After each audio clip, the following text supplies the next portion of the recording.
श्री महापुराण की कथा हो, चाहे श्रीमद् भागवत कथा हो, चाहे श्री रामचरितमानस हो, चाहे गीता जी हो, विष्णु पुराण हो, नर्मदा पुराण हो, अग्नि पुराण हो, कूर्म पुराण हो, भविष्य पुराण हो, नारद पुराण हो, ये जितने भी पुराण हैं, जितने भी शास्त्र हैं, जितने भी वेद हैं, ये सारी पुराणे, ये सारे शास्त्र, ये सारे वेद करते क्या?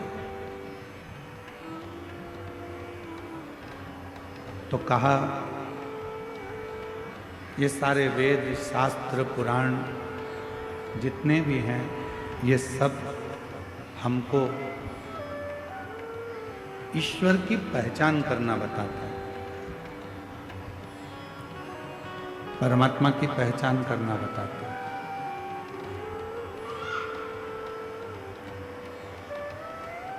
कि ईश्वर का स्वरूप क्या है।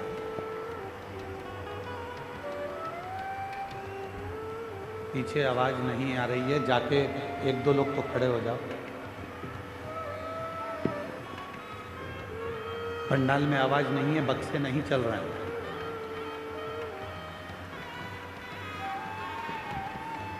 शिव पुराण, वेद, शास्त्र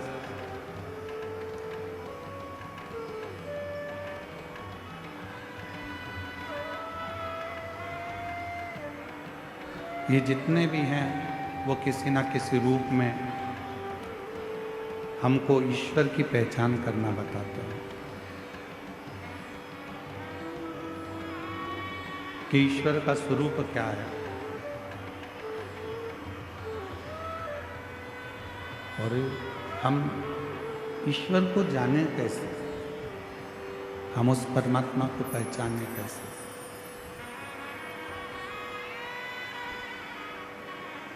और शंभु शरण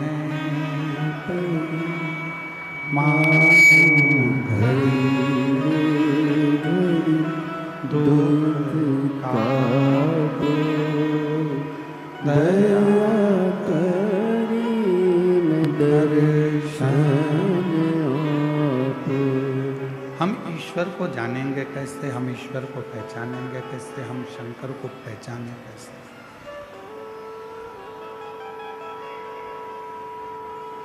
भगवान तो आएगा हमारे दुख को मिटाने के लिए, हमारे कष्ट को मिटाने के लिए, हमारी तकलीफों को दूर करने के लिए। पर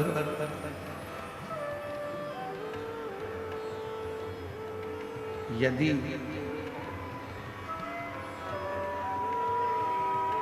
मान लो परमात्मा आ भी जाए तो हम उसको पहचाने कैसे। और यही संवाद रामचरितमानस के अंतर्गत भी आया, यही की है इसे।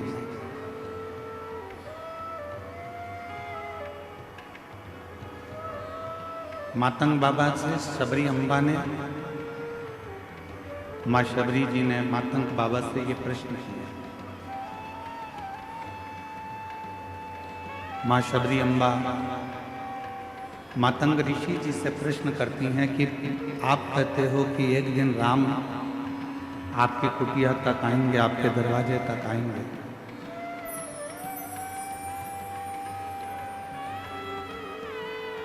एक दिन परमात्मा आपके दरवाजे तक आएगा,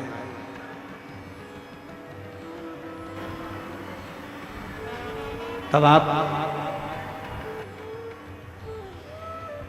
कह रहे हो कि परमात्मा का दर्शन होगा, भगवान शबरी तुम्हारे दरवाजे तक आएगा, पर शबरी कह रही है कि मेरे दरवाजे पर भगवान आएगा तो मैं उसको पहचानूंगी कैसे।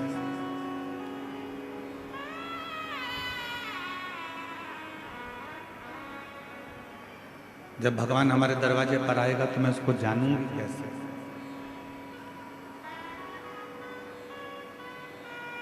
हम उसको पहचान कैसे पाएंगे, हम उसको जान कैसे पाएंगे।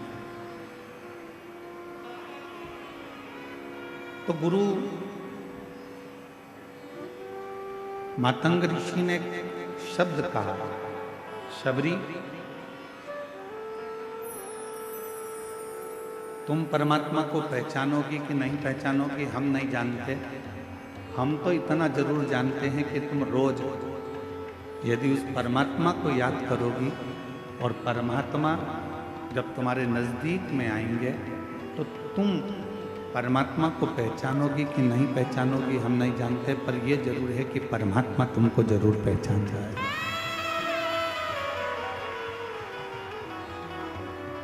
भगवान तुमको जरूर पहचानेगा, परमात्मा तुमको जरूर जान जाएगा। हम क्या प्रयास करते हैं कि हम ईश्वर को जानें। हम क्या प्रयास करते हैं कि हम भगवान को जानें।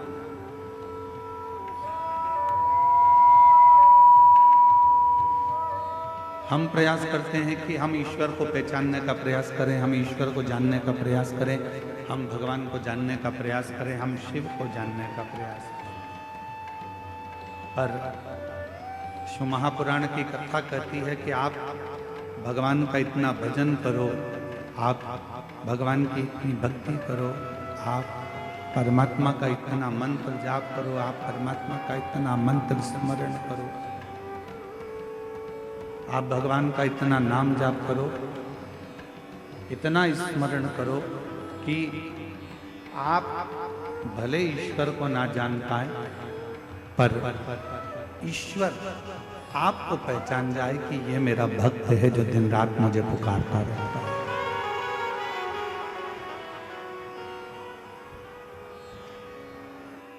और मैंने तेरे ही भरोसे बाबा, तेरे ही भरोसे हवा बिच उड़ती जावांगी बाबा, डोर तो छड़ी ना मैं कटी जावांगी। बोले मैं तेरी पतंग शंभो, मैं तेरी पतंग हवा बिच उड़ती जावांगी बाबा, डोर है तो छड़ी ना मैं कटी जावांगी। हम ईश्वर को जाने ना जाने पर जब हमारी भगवान शिव के प्रति अविरल भक्ति उत्पन्न हो जाए, जब हमारे भजन का बल बढ़ जाए, तो वो ईश्वर हमको जरूर जाने। एक बड़ी सुंदर कथा आती है। यदि आप लोग द्वारका गए हो, द्वारकाधीश का यदि आपने सौराष्ट्र में जाकर दर्शन किया है, गुजरात में जाकर जब यदि आपने द्वारकाधीश का दर्शन किया है, तो वहां एक गोवत्स तीर्थ है।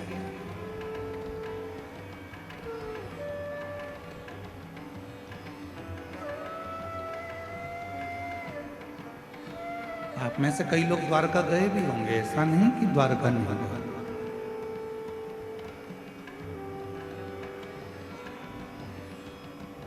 यदि आप लोगों में से कोई द्वारका गया होगा तो वो गोवत्स तीर्थ भी जरूर गया होगा।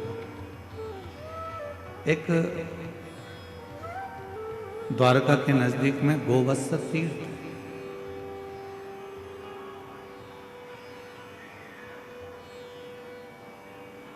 उस तीर्थ में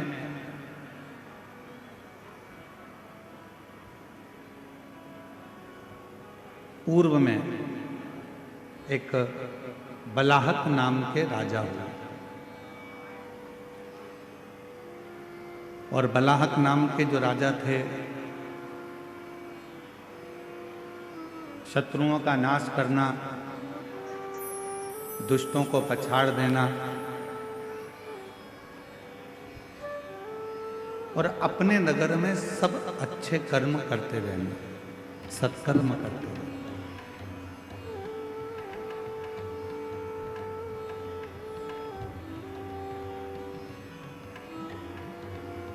बलाहक नाम के जो राजा हुए हैं, वो बलाहक नाम के राजा पूरी नगरी में, पूरे नगर में भ्रमण करते हैं, घूमते हैं, और यदि किसी का कोई दुख है, कोई तकलीफ है, तो उसको समाप्त करते हैं।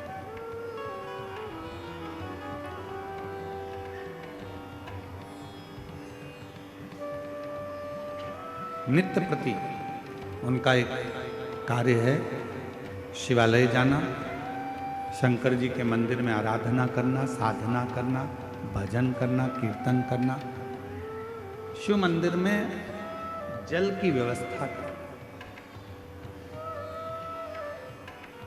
शिव महापुराण की उमा संहिता कहती है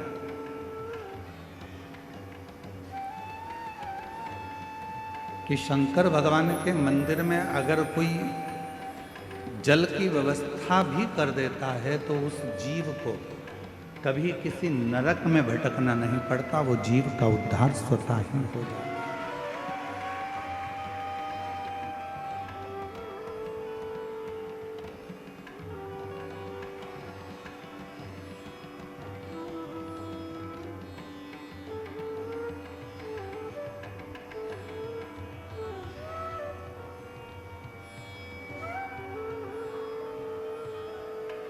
किसी गौशाला में, किसी देवालय में, किसी शिवालय में, किसी तीर्थ में भूमि दान, अन्नदान, वस्त्रदान, मुद्रा दान, स्वर्ण दान, जितने जितने दुनिया के दान होते हैं, उस दान में एक सबसे बड़ा दान होता है जल का दान।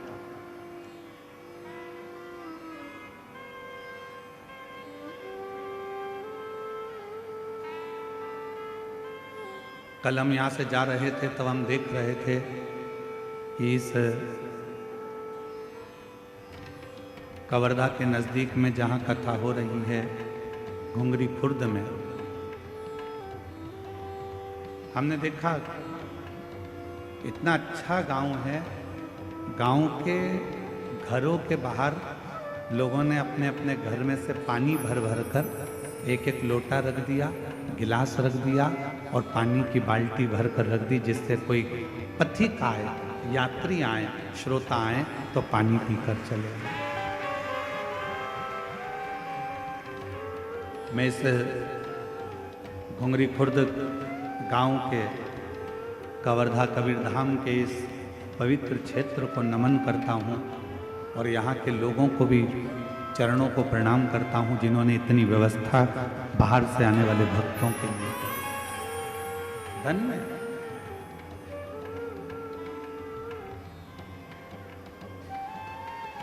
गौशाला में बहुत कुछ दान दिया चला, मंदिर में, देवालय में, शिवालय में बहुत कुछ दान दिया चला, पर उसमें भी एक सबसे बड़ा दान है जल का दान।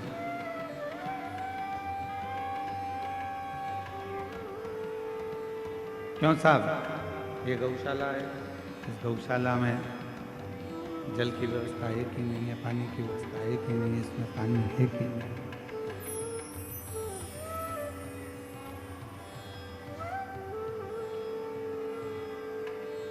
यहाँ पानी की व्यवस्था चल नहीं रहे हैं, यहाँ पानी की व्यवस्था है कि नहीं है, जल की व्यवस्था है कि नहीं है। मूल है शंभु शंभु शंभु शंभु शंभु शंभु शंभु शंभु।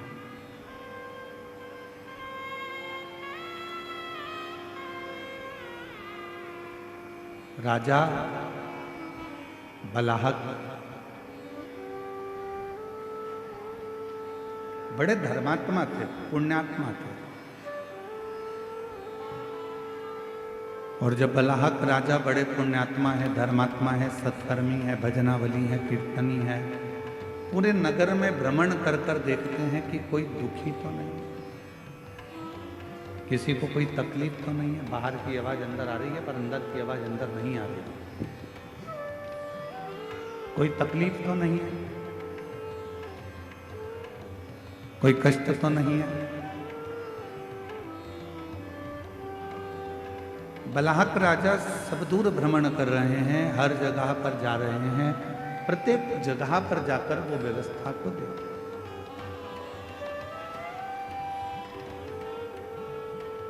और उनका एक नियम बड़ा विचित्र है कि शिवालय में, देवालय में, तीर्थ में जल की व्यवस्था कर, पानी की व्यवस्था।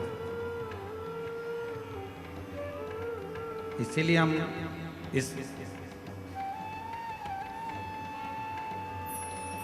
घुंगरी खुर्द गांव के सभी श्रोताओं को और घुंगरी खुर्द गांव में रहने वाले सभी ग्रामीण वासियों को बहुत बहुत प्रणाम करते हैं कि आप लोगों ने जल की व्यवस्था करी, जो हमारी शिव पुराण कहती है। शिव पुराण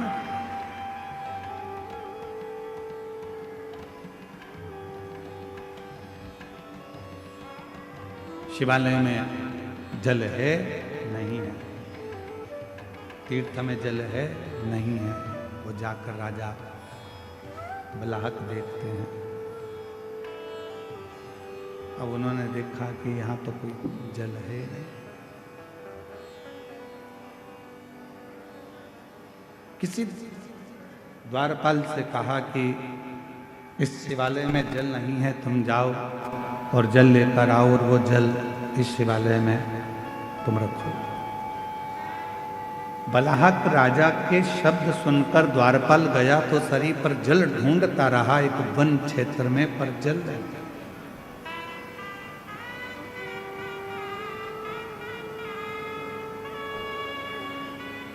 बहुत सुंदर कथा है, अगर आप लोग ध्यान देंगे तो मार्गशीर्ष मास की यह पवित्र कथा का लाभ आपके जीवन को सुख प्रदान करेगा।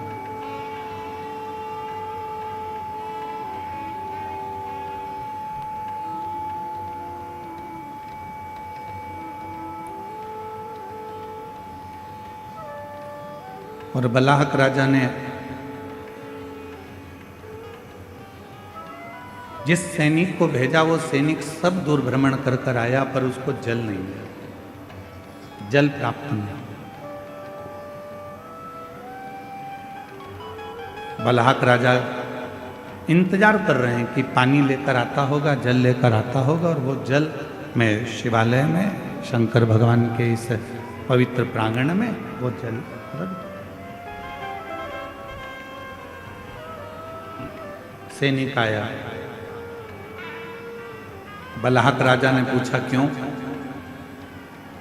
तुम्हें जल लेने के लिए भेजा था, तुम जल लेकर नहीं आए?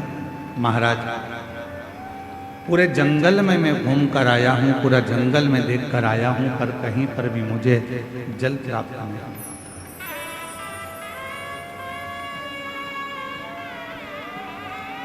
संपूर्ण जंगल को मैं घूम लिया हूँ, संपूर्ण जंगल में मैं भ्रमण कर कर आया हूँ, पर मुझे जल प्राप्त नहीं, मैं जल नहीं ला सकता।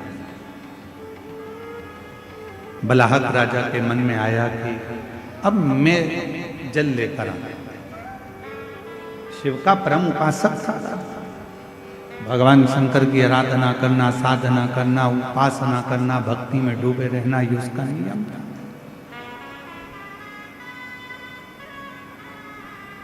गया बलाहक राजा, पूरे वन में, पूरे जंगल में जब बलाहक राजा भ्रमण कर लिया, घूम लिया, पर उसे जल नहीं मिला। आखिरी में उसकी आंखों में जल भर गए।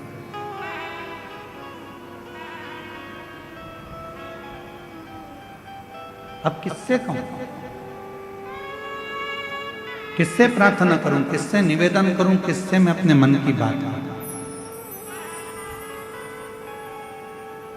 शिव को याद करा, बाबा भोलेनाथ, शंभुनाथ, त्रिकालदर्शी, कैलाशी, अविनाशी, कृपा कर। इस शिवालय में कहीं जल की व्यवस्था नहीं है, कहीं जल नहीं है। आप कृपा करेंगे, आप करुणा करेंगे, आप दया करेंगे तो जल की व्यवस्था यहाँ हो जाए। आप कृपा और तेरी कृपा का क्या है भरोसा, कब किस पर हो जाए जरा सी हम पर, जरा सी हम पर कर दो। तेरी कृपा का क्या है भरोसा, कब किस पर हो जाए जरा सी हम पर कर दो, जरा सी हम पर कर दो। जिस पर भी हो गई तेरी कृपा करुणा, वो भव पार हुआ, भव पार हुआ। पापी हो चाहे जितना उसका भी बाबा उद्धार हुआ, उद्धार हुआ। गिद्ध अजामिल गणिका जैसे तेरे मन को भाए, जरा सी हम पर कर दो, जरा सी हम पर कर दो। तेरी कृपा का क्या है भरोसा, कब किस पर हो जाए जरा सी हम पर कर दो। अब शिव का उपासक था, भगवान शंकर का भजन करने वाला था, शिव की आराधना करने वाला था, साधना करने वाला था। मन में भाव उत्पन्न हो गया कि कहीं ना कहीं से देंगे तो मेरे शंकर भगवान, मेरे ओघरदान, मेरे कालदर्शी, मेरे कैलाशी, शिव के सिवा कोई दे नहीं सकता। अच्छी बुद्धि,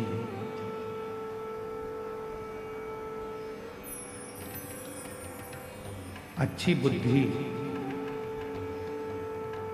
अच्छा चित्त, अच्छा व्यापार, अच्छा व्यवहार, अच्छा परिवार बिना शिव की कृपा के किसी को मिल ही नहीं सकता। किसी को प्राप्त ही नहीं हो सकता। आपकी बुद्धि सही चल रही है, आपका विवेक सही है, आपके विचार सही हैं, आपका परिवार सही है, आपके व्यापार सही चल रहा है, व्यवहार सही चल रहा है, परिवार सही चल रहा है, तो समझ लेना कि मेरे देव अधिदेव महादेव की आप पर कृपा होना प्रारंभ हो गई, करुणा होना प्रारंभ।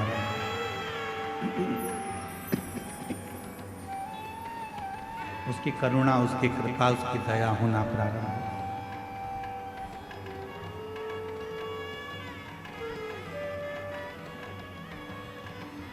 राजा बलाहक के उसी समय पर राजा बलाहक की बुद्धि में एक बात आ गई।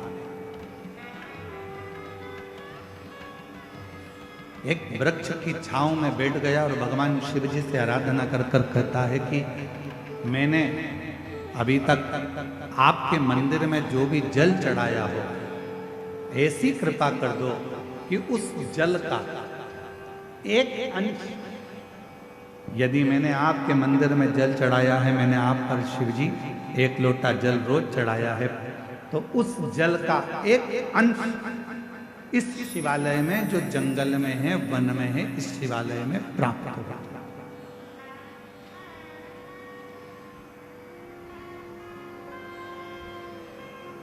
और आज कहने में पीछे नहीं हटेंगे, हम सबसे एक बात जरूर कहेंगे। और करा रहे हो, कुआं खोद रहे हो, बावड़ी बना रहे हो, तालाब खोद रहे हो, या बोरिंग मशीन लगा रहे हो और तुम्हें लग रहा है कि यहाँ पानी नहीं आएगा, यहाँ तो पानी बहुत नीचे है, प्राप्त नहीं होगा, तो प्रयास करो। यदि आपने रोज भगवान शिव को 1 साल, 1.5 साल, 2 साल लगातार शंकर भगवान के मंदिर में जाकर, शिवालय में जाकर अगर 1 लोटा जल चढ़ाया है, तो आप भी बोर लगाते समय, कुआं खुदवाते समय, बावड़ी बनाते समय, जल निकालते समय भगवान से प्रार्थना कर कर कह सकते हो कि मैंने जो आपको 1 लोटा जल चढ़ाया है, हे शंकर भगवान कृपा करना, उसका एक अंश गंगा मैया से कहकर इस भूमि पर निकाल देना, जिससे ये जल प्राप्त हो, ये जल प्राप्त हो। ऐसी कृपा करो, ऐसी करुणा करो, ऐसी दया करो। आप करुणा करेंगे, आप कृपा करेंगे, आप दया करेंगे तो सब कुछ हो सकता है। आप कृपा करो, आप दया करो।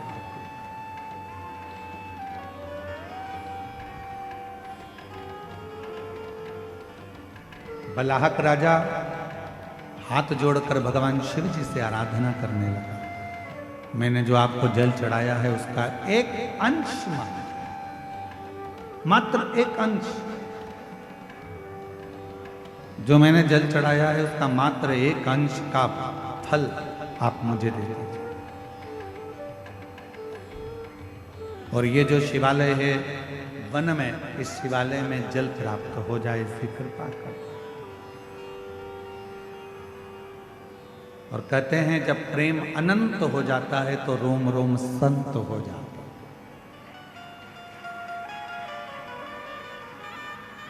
प्रेम की अनंतता में संत का भाव है।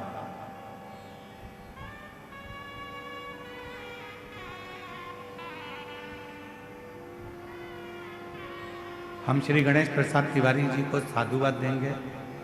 उनकी धर्म पत्नी श्रीमती नेहा तिवारी जी को भी साधुवाद देंगे और उनके बेटे आशीष तिवारी को भी साधुवाद देंगे।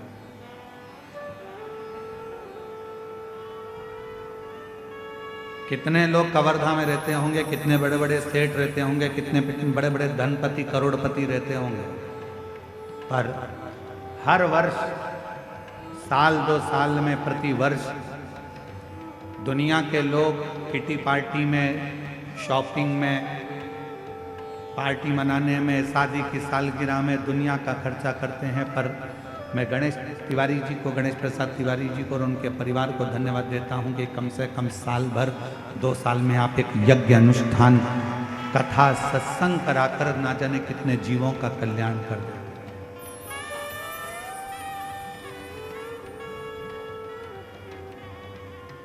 कई लोग ऐसे हैं, कवर्धा ही नहीं, कवर्धा के आसपास के क्षेत्र में भी कई लोग ऐसे होंगे जो अच्छे पद पर भी होंगे, कुर्सी पर भी होंगे, प्रतिष्ठा में भी होंगे, यश भी होगा, धन भी होगा, वैभव भी होगा, सत्ता भी होगी, सब कुछ होगा, पर अच्छा कर्म नहीं कर पाएंगे। क्यों? क्योंकि ललाट पर लिखा कर लेकर नहीं आए। जिसको भगवान ने ललाट पर लिख कर भेजा है वही सत्कर्म कर सकता, वही श्रेष्ठ कर्म कर सकता।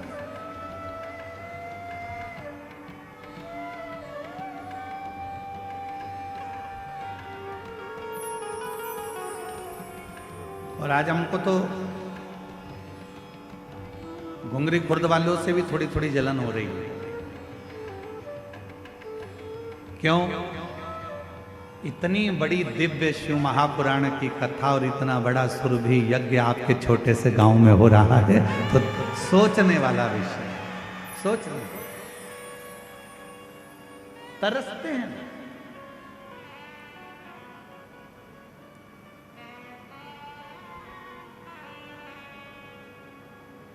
कई कवर्धा वाले तो सोच में पड़े होंगे, कहाँ जा रहे हो? कि कथा में जा रहे हैं घुंगरी खुर्द। अच्छा, हाँ, पर हमने तो सुना है कि पार्किंग बहुत दूर है, हमने तो सुना है कि पैदल बहुत चलना पड़ता है।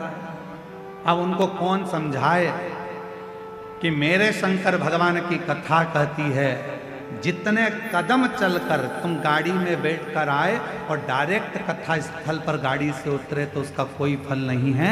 तुम जितने कदम चलकर कथा स्थल तक पहुंचोगे उतने उतने अश्वमेध यज्ञ का फल तुम्हारे भाग्य में लिखाता चले जाएगा, उतने अश्वमेध यज्ञ का फल।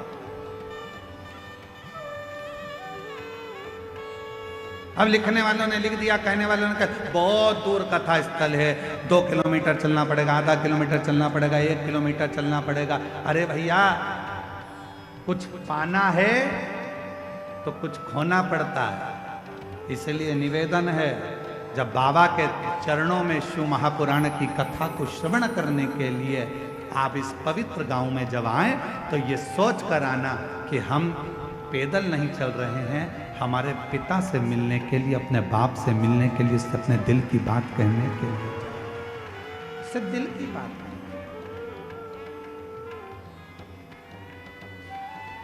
अब कोई कहे कि वहां पर टेंट लगा है, पूरा टेंट भरा पड़ा हुआ है, जगह नहीं है बैठने की, तो खुश हो। अरे प्रसन्न होइए। 4 दिन के अंदर अगर किसी के घर में शादी पक्की हो जाए तो 50 लोगों की शादी करने के लिए पसीने छूट जाते हैं, और 4 दिन में ये कथा पक्की हुई और 4 दिन के अंदर ये कथा का रिश्ता हुआ। हम तो श्री गणेश प्रसाद तिवारी जी आपको धन्यवाद देते हैं। 4 दिन में इतनी व्यवस्था करने के लिए अच्छे अच्छे के पसीने छूट जाते हैं महाराज, कि पंडाल लगाना है, स्टेज बनाना है, व्यवस्था करना है, महाराज आएंगे, जनता आएगी। और साथ में मैं गणेश प्रसाद तिवारी जी आपको धन्यवाद देता हूं कि आपके यहाँ के कलेक्टर महोदय को, यहाँ के एसपी महोदय को, यहाँ के एसएसपी, आईजी, कमिश्नर और यहाँ के तहसीलदार, यहाँ के टीआई, यहाँ के एक एक जितने पुलिस ऑफिसर हैं, मैं सबको साधुवाद देता हूँ। यहाँ के एसडीएम हो चाहे कोई भी पदाधिकारी गण हो, जिन्होंने इतने कम समय में इतनी सुंदर व्यवस्था जमाई है, उसके लिए पूरी प्रशासन को साधुवाद, पूरी प्रशासन। सहज है क्या शिव पुराण की कथा? आज तो कथा का दूसरा दिन है और बाउंड्री पार्क गेंद है।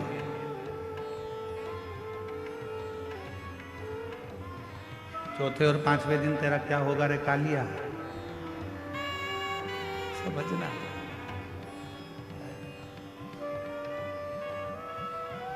जानना पड़ेगा। सरल नहीं है शिव भक्ति, थोड़ा तपना पड़ेगा, साधना पड़ेगा, स्मरण करना पड़ेगा, उसके चरणों में बैठना पड़ेगा, उसके सामने जाकर उसके पंडाल में बैठकर जब हम उससे अपने दिल की बात कहेंगे तो वो सुने। सरल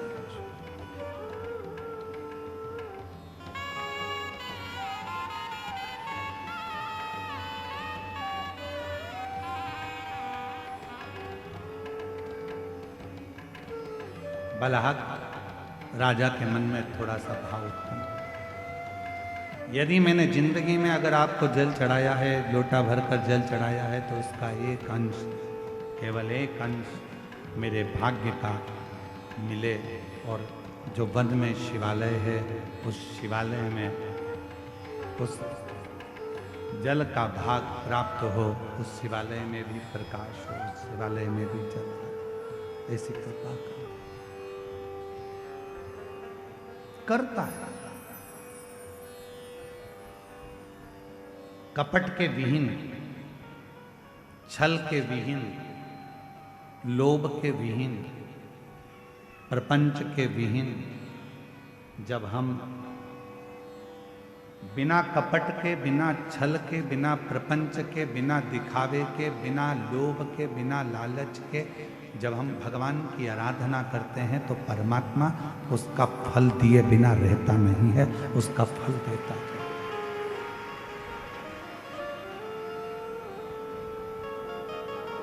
जैसे प्यार और उधार दो चीजें हैं। जम के बोलो, क्या क्या? जम के बोलो। पहले नंबर पर प्यार और दूसरे नंबर पर उधार। बोलो जम के, क्या क्या चीज? आवाज नहीं आई, जम के बोलो। प्यार और उधार, ये हर किसी को नहीं दिया जाता।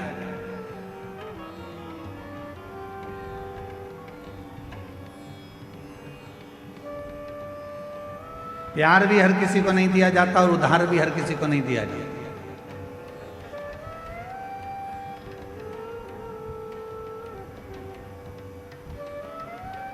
कोई बंठन के तुम्हारे सामने आ गया, अपना नाम चेंज कर कर आ गया, था कुछ नाम, रख लिया दूसरा नाम, देख लिया उसने कि यह बड़ी धर्मात्मा है, बस इसी के धर्म को तोड़ना है, और अपना रूप बदल लिया उसने। थोड़े समय के लिए माथे पर उसने तिलक भी लगा लिया, थोड़े समय के लिए उसने हाथ में माला भी पहन ली, और थोड़े समय के लिए उसने तुमको 25-50 रुपए का पेट्रोल डलवा कर तुम्हें घुमा भी लाया, 20 रुपए की चाउमीन भी खिला दी।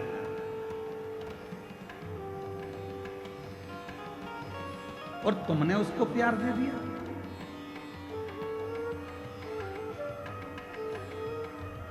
प्यार और उधार हर किसी को नहीं दिया जाता। आप में से कितने लोग हैं कि रायपुर से कोई व्यक्ति तुम्हारे पास में आया और तुमने कहा भैया जरा मुझे 5 लाख की जरूरत है, दे देना जरा, दे दोगे क्या? जम के बोलो जरा, नहीं दोगे। मान लो कवर्धा से ही कोई तुम्हारे घुंगरी खुर्द में आ गया और घुंगरी खुर्द में आकर कोई बोले कि लाओ जरा मुझे 3 लाख की जरूरत है, दे दो, तो तुम कहोगे तुम कौन हो भैया जो हमसे 3 लाख लेने आए हो, हम तो तुम्हें पहचानते ही नहीं है। काय का 3 लाख? और तुम घुंगरी खुर्द के ग्रामवासी अगर पहुंच जाएं बिलासपुर और बिलासपुर में जाकर किसी से कहें भैया ए भैया मुझको 2 लाख रुपए की जरूरत है, दे दो, कोई उधार देगा? जम के बोलो जरा। उधार किसको दिया जाता है? जिसको तुम अच्छे से पहचान जाते हो, जिसको तुम अच्छे से जान जाते हो, जिसको तुमने कई सालों से उसको जान रहे हो, तो तुम उसको उधार दे सकते हो। क्यों? क्योंकि तुम जानते हो कि मेरा उधार का दिया हुआ वापस प्राप्त हो जाएगा। पर आज का जमाना ये वर्णन कर रहा है 15 दिन तुम किसी को देख लेते हो, उससे तुम्हारा प्यार हो जाता है और मालूम पड़े एक दिन तुम्हारे साथ वो शादी कर भी लेता है और मालूम पड़े 15 दिन के बाद तुम उसके साथ कहीं घूमने गए तो जैसे हरिद्वार में होटल में अटैची में टुकड़े मिलते हैं, फिर उस तरह के टुकड़े प्राप्त हो जाते हैं।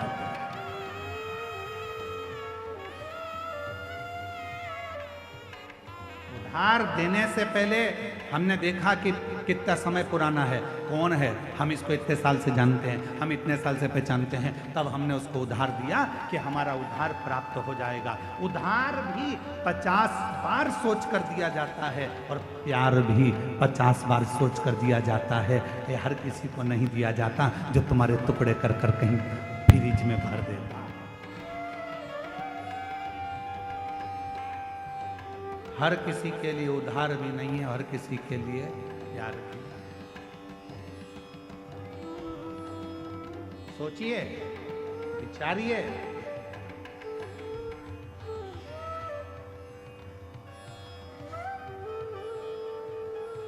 और थोड़े दिन के बाद मालूम पड़ा कि ये तो जिससे मैंने स्नेह करा, जिससे मैंने प्रेम करा, ये तो हमारा धर्म का ही नहीं है, सनातनी ही नहीं है। दिल टूट गया, हृदय।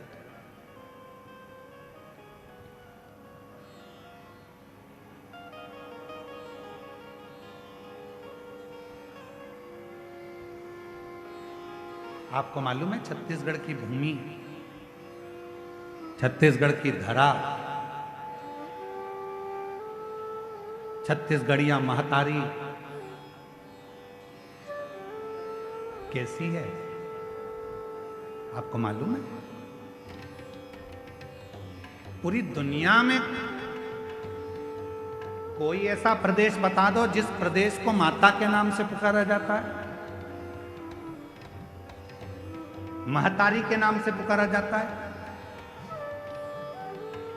पूरी दुनिया में कोई ऐसा प्रदेश नहीं है जिसको महतारी कहा गया हो। पूरी दुनिया में ऐसा कोई प्रदेश नहीं है जिसको माता कहा गया हो। पूरी दुनिया में कोई ऐसा प्रदेश नहीं है जिसको माँ का संबोधन दिया गया हो। पूरी दुनिया में केवल एक छत्तीसगढ़ महतारी है जिसको माता का संबोधन दिया गया, जिसको माता का संबोधन दिया। क्यों? क्योंकि माता का स्वभाव क्या होता है? माता का स्वभाव क्या है? माँ का स्वभाव क्या है? माँ का क्या स्वभाव होता है? उसके अगर 4 बेटे हैं तो उसके लिए चारों बेटे बराबर होते हैं।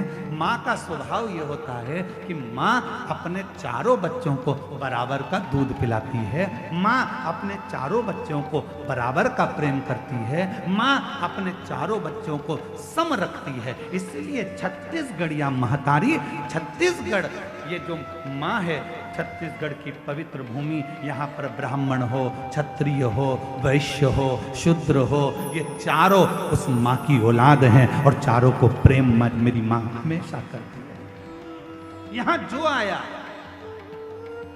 छत्तीसगढ़ की भूमि पर जो आया, मेरी माता ने उसको प्रेम दिया। मेरी माता ने उसको स्नेह दिया।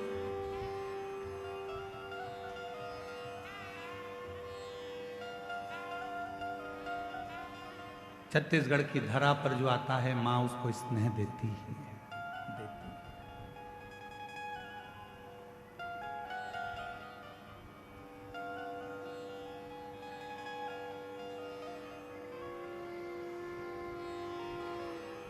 यहाँ बड़े से बड़ा राजनेता भी आएगा तो एक पल आकर जरूर कहेगा कि हमको जो मिला छत्तीसगढ़ की भूमि से मिला। यहाँ बड़े से बड़ा अगर अधिकारी भी आएगा तो कहेगा ये छत्तीसगढ़ की भूमि ने मुझको दिया, क्योंकि ये प्रेम देते, स्नेह देते, समर्पण देते।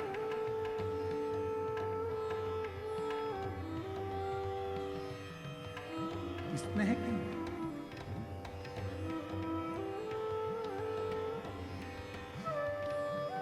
शिव कथा कह रही है, शंकर भगवान की कथा कह रही है।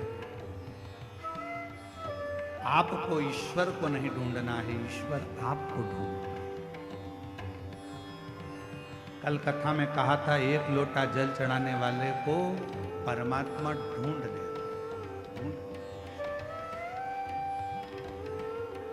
शिव की आराधना करने वाले को परमात्मा ढूंढ ले। एक पत्र है, अच्छा है।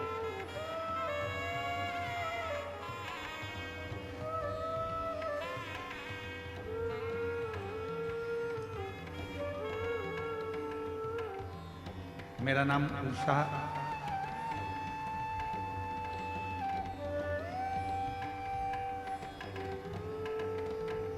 कश्यप है।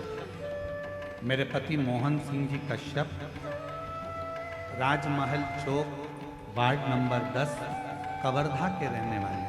कहीं बैठे हों तो हाथ हिला सकते हैं। अगर कहीं बैठे हों तो अपना हाथ हिला सकते हैं और एक बेलपत्र लेने के लिए आ सकते हैं। मेरा नाम उषा कश्यप है। मेरे पति का नाम मोहन सिंह कश्यप है। कहीं बैठे हों तो आ सकते हैं एक बेलपत्र लेने के लिए। राजमहल चौक वार्ड नंबर 10 कवर्धा की रहने वाली है। पत्र एलईडी पर चल रहा होगा, आप लोग साथ में हमारे पढ़ सकते हैं। गुरुदेव, एक लोटे जल रुद्राक्ष की महिमा और पशुपति व्रत का वर्णन करना चाहते हैं। मेरा बेटा 4.5 साल तक नहीं बोल पाता था, ना ही समझ पाता था। गुरुदेव, उसको डॉक्टरों को भी दिखाया पर वो ना बोल पाता ना समझ पाता। 4.5 साल का हो गया गुरुदेव, ना वो बोल पाया ना समझ पाया। डॉक्टर कहते थे उसकी बुद्धि भी इतनी कार्य नहीं करती। तब आपकी कथा अप्रैल 2022 से मैं जुड़ी हूँ। आपकी कथा सुनती हूँ, मंदिर जाती हूँ, एक लोटा जल चढ़ाती हूँ। फरवरी 2023 में रुद्राक्ष महोत्सव में मेरे पति सीहोर गए, वहाँ से रुद्राक्ष लाए। रुद्राक्ष को तांबे के लोटे में डुबाती, शिव जी को चढ़ाती, चढ़े हुए जल को बेटे को पिलाती। 3 बार अपने बेटे के लिए पशुपति व्रत किए। गुरुदेव, आज मेरा बाबा ने ऐसी कृपा करी कि मेरा बेटा बोलता भी है, समझता भी है, अब स्कूल जाना भी चालू कर दिया है। बाबा की कृपा से अब वो स्वयं भी मंदिर जाता है, सफाई करता, स्वयं भी मंदिर सफाई करता। ये शिव की कृपा, शंकर की कृपा, शिव की। एक लाइन अच्छी लिखी आप और हम गुनगुनाते हैं, आप लोग भी पढ़िए, साथ में बोलिए। खाली न जाता कोई दर से तुम्हारे, खाली न जाता कोई दर से तुम्हारे, मैं भी खड़ी हूँ नन्ही बाहें पसारे, अपने हृदय लगा लो, लगा लो, गिरा जा रहा हूँ, उठा उठा भोले अपने दर से अब तो न टालो, गिनी जा रही हूँ, उठानो उठान।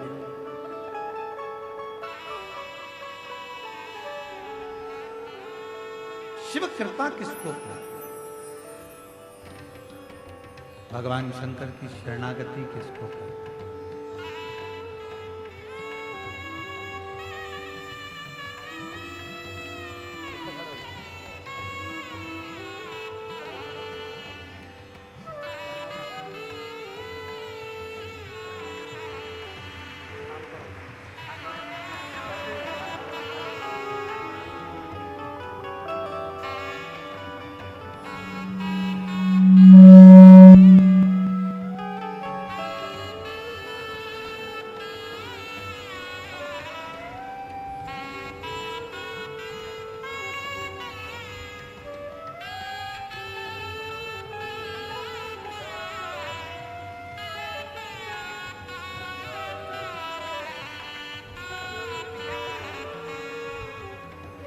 बोलता भी है, समझता भी है, और शिव कृपा से अब चलना फिरना सब उसका चालू। एक बार जोरदार ताली बजाकर साथ।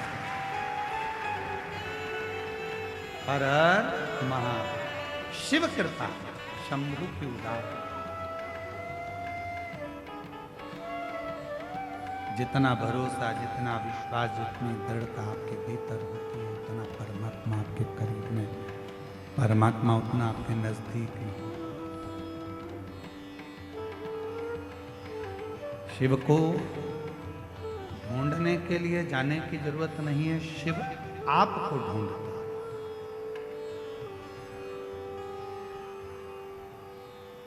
आपका भरोसा कितना दृढ़ है, यह आपके ऊपर निर्भर करता है। आपका विश्वास कितना दृढ़ है, यह आपके ऊपर निर्भर करता है। महाराज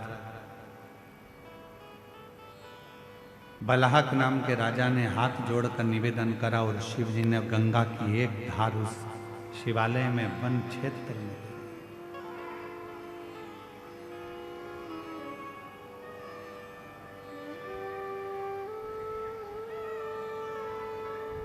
राजा बलाहक ने अपने जीवन में शिव तत्व को कभी नहीं छोड़ा। दुख आया, तकलीफ आई, कष्ट आया, तो भी शिव तत्व नहीं छोड़ा।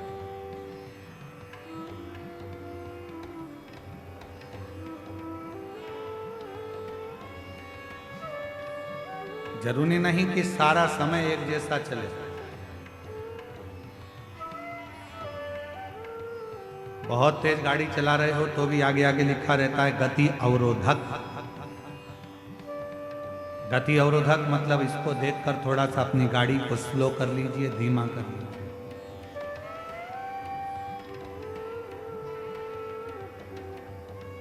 थोड़ा अपनी गाड़ी को कम करो, स्पीड थोड़ी डाउन करो, स्लो करो। गति अवरोधक। शिव महापुराण की कथा कहती है कहीं शिवालय, कहीं देवालय, तीर्थ, मंदिर, ये सारे गति अवरोधक का काम करते हैं। जब हम कहीं किसी ना किसी रूप में दौड़ रहे होते हैं तब ये शिवालय, ये देवालय, ये तीर्थ हमको थामते, रोकते।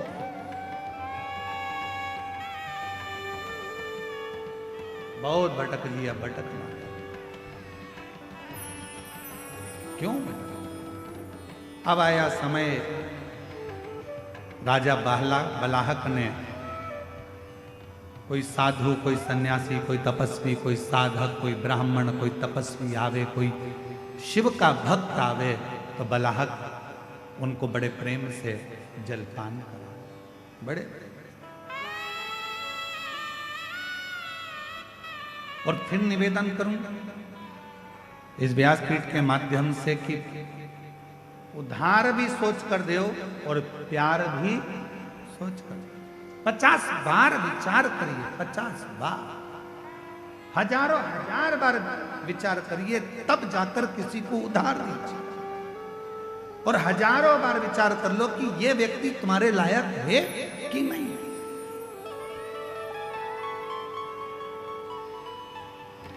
कई लोग हमसे कहते हैं गुरुजी बेटे का ब्याह करना है, कोई कहता है गुरुजी बेटी का ब्याह करना है, हमारी बेटी की अब उम्र हो गई है, शादी करना है, बेटी का ब्याह करना है, गुरुजी पक्का नहीं हो रहा, गुरुजी पक्का नहीं हो रहा है। हम उनसे कहते हैं इतनी जल्दी मत करो, ब्याह करना सरल है, शादी करना सरल है, दहेज देना सरल है, दूल्हा ढूंढना सरल है, पर एक बात याद रखना, बेटी का विवाह करने के लिए कोई कमी नहीं है, आप अच्छे से कर सकते हो, बेटी ब्याह सकते हो, पर दुनिया का सबसे कठिन काम अगर कुछ है तो अपनी बेटी के लिए वो वर ढूंढना जो तुम्हारी बेटी का आदर करे, सम्मान करे, सत्कार करे और उसको साथ लेकर चले, ऐसा वर ढूंढना कठिन है। मकान देख लोगे, जमीन देख लोगे, जायदाद देख लोगे, पेट्रोल पंप देख लोगे, गाड़ी बंगला देख लोगे कि लड़की के लिए सब कुछ दिख रहा है, पर लड़की के लिए जिससे तुम शादी करने वाले हो, जिस लड़के से तुम ब्याहने वाले हो, उसको देखना जरूरी है कि ये कैसा है। गाड़ी और बंगला, जमीन और जायदाद तो बेटी के अगर भाग्य में होगा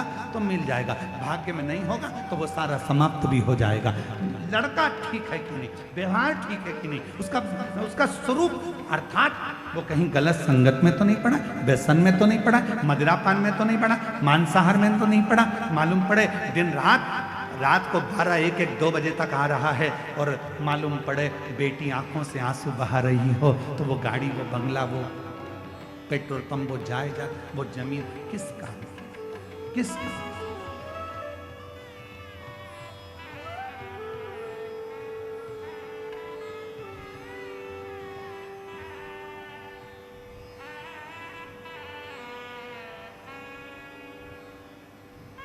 बलहक राजा ने विचार किया,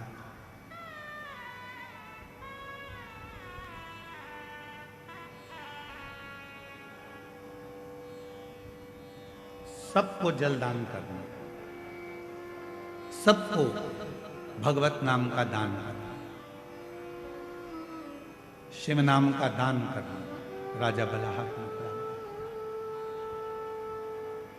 राजा बलाहक ने 2 दान सबसे ज्यादा करे। आप लोगों से निवेदन है, आप इस 2 दान को अवश्य श्रवण करें।